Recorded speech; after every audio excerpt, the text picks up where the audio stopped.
Hello YouTubers, Liver Flush Man here again today, and today I'm going to be talking about why it's important to do a colon cleanse before and after doing a liver gallbladder flush.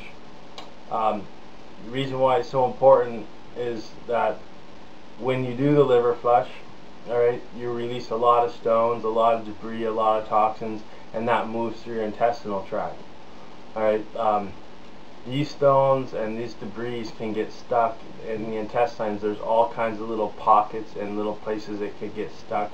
So by doing the colon cleanse after the liver flush, you'd be sure to get all the stones through. A lot of people that do the liver flush will do colon cleanses after, and they will be getting stones the next 3-4 days and stuff as they're kind of sweeping that stuff out of the intestines. Now there's two kinds of colon cleanses.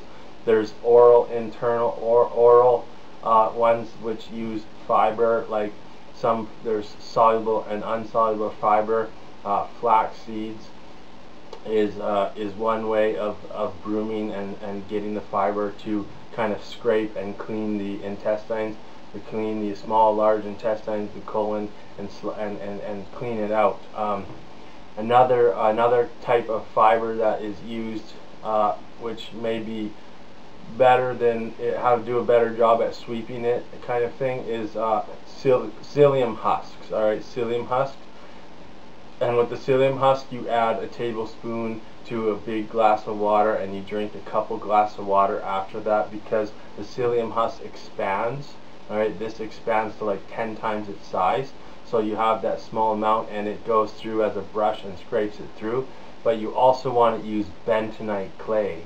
And the bentonite clay pulls out the toxins out of the lining of the intestinal tract, and then the psyllium husk will broom it through. Alright, so just the two basic things, the bentonite clay and the psyllium husk.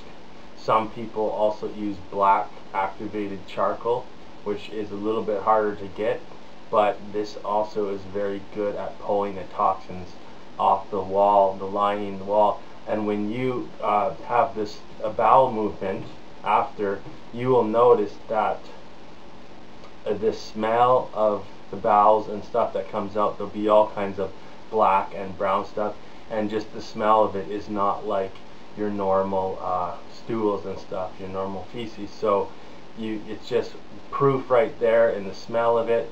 You see all that black stuff and all that stuff coming out.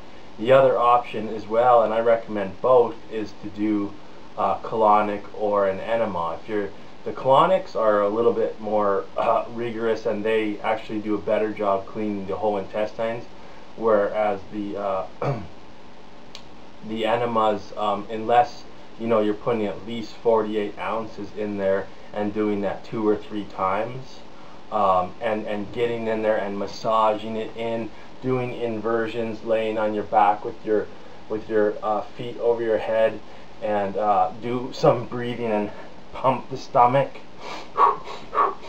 get it all moving, hang upside down. Alright, do a handstand, lean up against the wall, go inversion upside down, and this is all going to act to get it in there and help get it out. Alright, so both colonics and enemas, and then internally taking the fiber.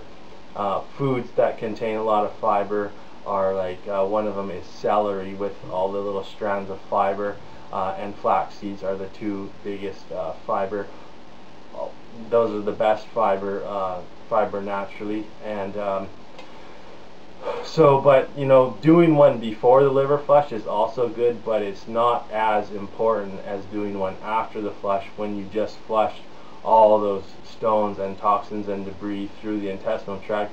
You really want to clean that out, and then to really do a good job, once you clean it all out, then you want to reseed the colon with friendly beneficial bacteria by doing a colonic or enemas with the Rejuvelac.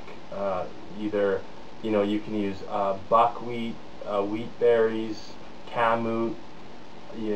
There's a variety of grains you can use, and what you do is you sprout them 2, 3, 4 days. You sprout them, so little sprouts on there, and then you add clean filtered water. If you don't have clean filtered water, if you're using tap water, what you want to do is boil it for 30 minutes and then and then use it when it cools down, or let it sit for 24 hours to get rid of the chlorine and other things. Let it distill it a bit. So basically, you know, do the liver flush, you're getting all these toxins out, you want to move that out of your bowels and then reseed the intestines with friendly bacteria by fermented drinks such as the Rejuvelac or kombucha mushroom. If you don't know what Rejuvelac or kombucha is, I have videos on my YouTube channel for both how to make Rejuvelac and kombucha. As well, the number one reseeding the intestines is fermented urine, and I've got videos on the fermented urine. Fermented up to 16 days. 7 is good, 7 days is good, 10 is good. It just gets stronger and stronger to a certain point.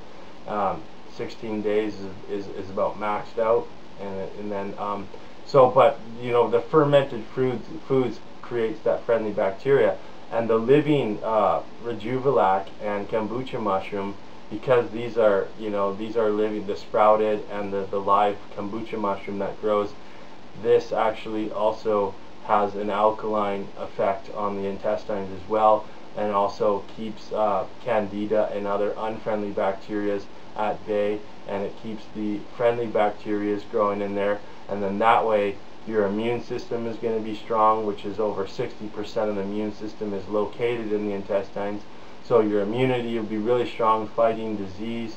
All right, this is anti-cancerous as well, and you know, so basically do the liver flush, but make sure you do a colon cleanse after. If you can, do one before too, or at least you know, part of the liver flush protocol that I do uses a coffee enema, and it's recommended even to do coffee enemas for 3 days before the flush to get the liver into the detoxification mode, to stimulate it. And so basically that will be enough of the colon cleansing before the flush, or if you're using the coffee enema, then but at least do the colon cleanse after the liver flush. Really important to get those stones, those toxic stones, out of the intestines, which could cause digestion problems, alright, constipation, diarrhea.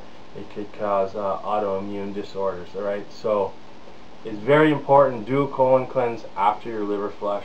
That's be awesome. Thank you.